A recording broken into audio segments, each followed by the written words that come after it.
This is question number 8 out of the solving circuits problems. So I've actually filled in the given information already. We know there's 2.9 volts across the battery. We know 0.04 amps is coming through out of the battery, so we write that down. R1 is 50, R2 is 90, R3 is 60, and I don't know R4. Now, normally, we're going to start the parallel part, and you find the total resistance here. However, I don't know R4, so let's just see what we do know and fill it in. When I look over here at the table, I have these two values. That means I can actually solve for this R. So I know that V is equal to I times R. To get R alone, I divide by I. So I have R is equal to V over I. So that must mean 2.9 divided by 0.04. And when I put that into my calculator, I get, calculator on, 2.9 divided by 0.04, 72.5 ohms. So I'm going to write that in. So it's 72.5. Let's see what else I know.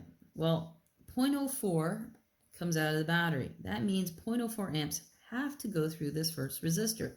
So let's write that in. Well, when I look here, I have 2 out of the 3 things. So I can actually solve for this voltage. So when I solve for that voltage, I know V is equal to I times R. So that's 0.04 times 50. And when I punch that in, I end up with 2. So this is 2 volts. All right, now I seem to be stuck. So let's go back to my circuit. If I redraw this with this parallel part as a box, so if I just draw as a load, I'm just going to assume it's my toaster that has 3 resistors in parallel. So let's do that. So I'm just going to do that down here. So I have my battery, which hasn't changed, which is 2.9 volts. I have this box, which is resistors 2, 3, 4. And I have a little resistor down here, which I know R1 is 50. Okay, so I also calculated that the voltage across this first resistor, so V1, is actually 2 volts. Well, voltage in series adds. So if the total is 2.9 and this is 2, that means the voltage in this box must be 0.9. Now what's in the box? Well, the box is actually 3 resistors in parallel. So it doesn't matter if there's 3 or 333, it'll be the same. So the total is the same as every one of those. So that means this is 0.9, this is a 0.9, this is also 0.9. Now I can finish solving. Well, to solve for I here is actually pretty simple. I know that V is equal to IR divided by R. R's cancel. So I have I is equal to V over R.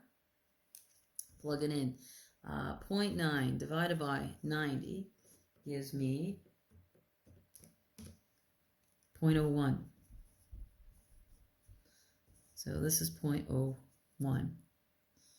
Let's do the next one. It's going to be 0.9 divided by 60 this time. So I is equal to V over R. So 0.9 divided by 60 will give me 0.015. Okay, so I'm kind of stuck again. But what I do know, let me grab a different color, is that if I look over here, I know 0.04 goes through here. 0.04 amps goes this way.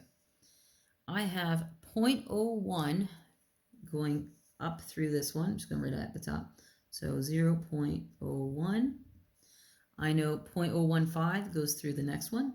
So 0.015. I can calculate what goes through this resistor because all I have to do is go 0.04. subtract this, I can figure what's left over there. So my calculator, I'm going to go 0.04, subtract 0.01, subtract 0.015, and I get 0.015. So I'll write that in. Now to get this last resistance is really easy. So I already calculated that R was V over I. So it will be 0.9 divided by 0.015. I punch that into my calculator. So 0.9 divided by 0.015, and I get, I did something wrong.